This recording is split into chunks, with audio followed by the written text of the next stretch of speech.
guys! Kumusta? Welcome back again to our YouTube channel. So for today's video ay syempre napapansin nyo si Timothy ay nagka-carve ng kanyang pumpkin. So medyo may katagalan na ang video na ito kaya lang ngayon lang ko talaga na gawa ng paraan na mai-upload.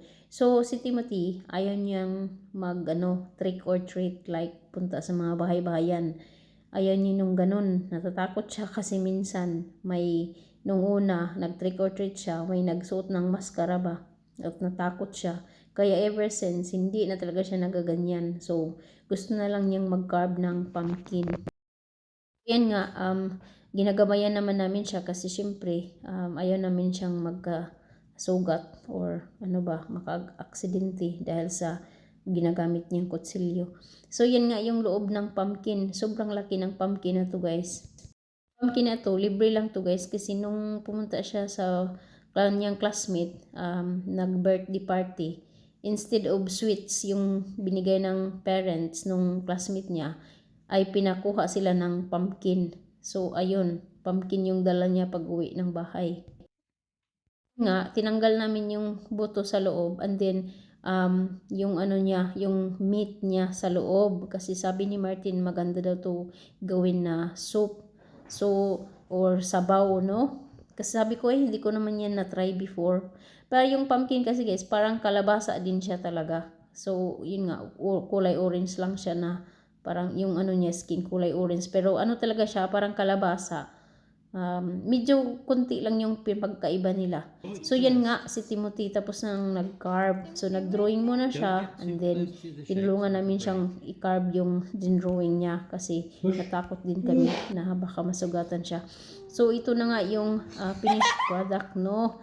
Nung nila, pumpkin carving. So, yan na yung mukha niya, pumpkin. So, yun nga guys, kung napapansin nyo, yung meat ng pumpkin, yung nasa loob na tinanggal namin, ginawa kong puree. Nilagay ko sa food processor. So, ganyan na yung hitsura niya. Kasi naisip ko na pag gawin ko to ng soap, madali lang siyang maluto ba kasi na na process na dyan sa food processor.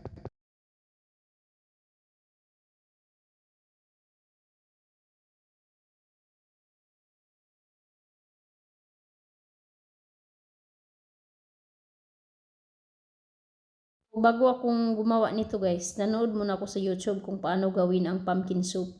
So yun nga, daw tayo prito ng onion and then ayan, lagay na natin yung puree, yung pumpkin puree. Tapos syempre, lutuin natin siya ng few minutes lang naman kasi yun nga, wag daw masyadong matagalan kasi baka na yung lasa niya. Parang basta iwan maging iba yung lasa niya. So, ayan, naglagay tayo ng mga seasoning. May naglagay tayo ng cumin, naglagay tayo ng paprika, and then, of course, naglagay tayo ng parsley, dried parsley. At saka, ano pa bang nilagay ko dito? Imikos-mikos na natin yung ating nilagay na ingredients o yung seasoning, no?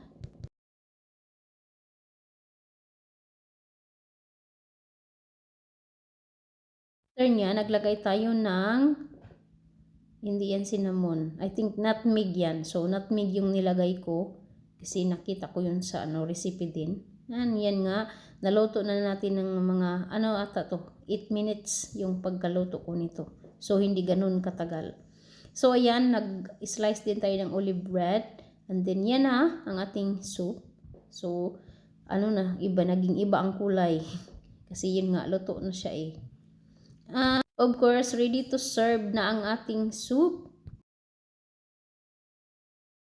Kung ang lahat niyan, nagluto muna pala ako ng bacon para may pangdagdag dun sa soup natin para mas masarap pa yung maging lasa niya. Kasi pag yun lang, wala masyadong iba yung flavor niya eh. So, naisipan kong lagyan ng dekorasyon. Hindi dekorasyon. Pang dagdag sa lasa. Ba, bongga, tingnan nyo naman parang nasa restaurant.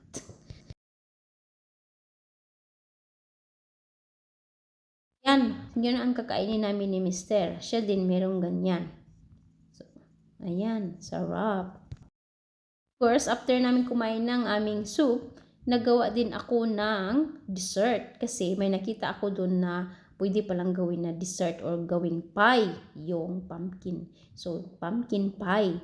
So, first time ko talagang gagawa ng ganitong pagkain, no? O gagawa ng pumpkin pie at saka pumpkin soup. Sabi ni Mr. para kahit papano wala tayong naitatapon, o no? Kahit papano ay nagamit natin yung sa loob ng pumpkin. So, walay usik ba kung sa Bisaya.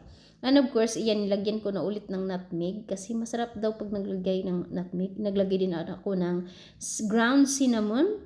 Diba? Mikos-mikos na natin at saka of course, kung nakita nyo, bumili ako ng ready puff pastry na. So, para hindi na ako mahirapang magawa pa ng pastry. So, ayan na, nilagyan natin ng butter. Yung butter ko hindi pa masyado nag-melt. Pero okay na yan, mag-melt na yan by the time na pagluto ko. Para hindi magdikit yung ating pastry sa ating dish, kailangan natin ng butter para hindi siya didikit. Ayan na nga, nilagay na natin ang ating mixed na pumpkin puree at saka yung mga ingredients dyan. Of course, guys, naglagay ako dyan ng itlog. Nakalimutan ko palang magsabi. Naglagay ko ng itlog, asukal, flour, plain flour lang ha. Tapos yun nga, cinnamon. So, ayan nga, nilagay ko na, dinekorasyonan ko pa na hanggang ganyan. At saka nilagay ko na din sa oven. Niluto ko to ng mga 20 to 25 minutes. Actually, 30 minutes. Niluto ko to siya ng 30 minutes. So, ayan. So, yun nga, after nyan, yan na yung resulta. Tada, diba, bongges. Yes. Yan na guys, parang professional. Professional.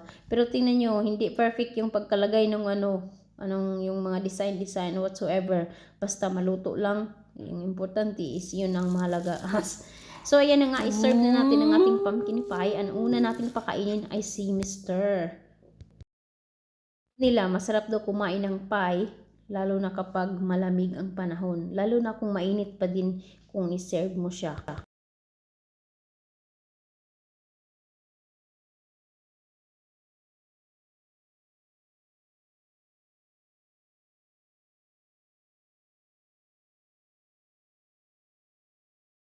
Parang professional yung pagkagawa. O, diba? So, ayan nga, naglagay tayo ng cream para mas masarap pa talaga siya.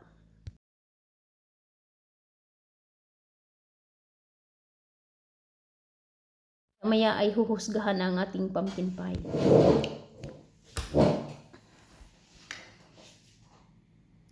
Good luck with my pumpkin pie.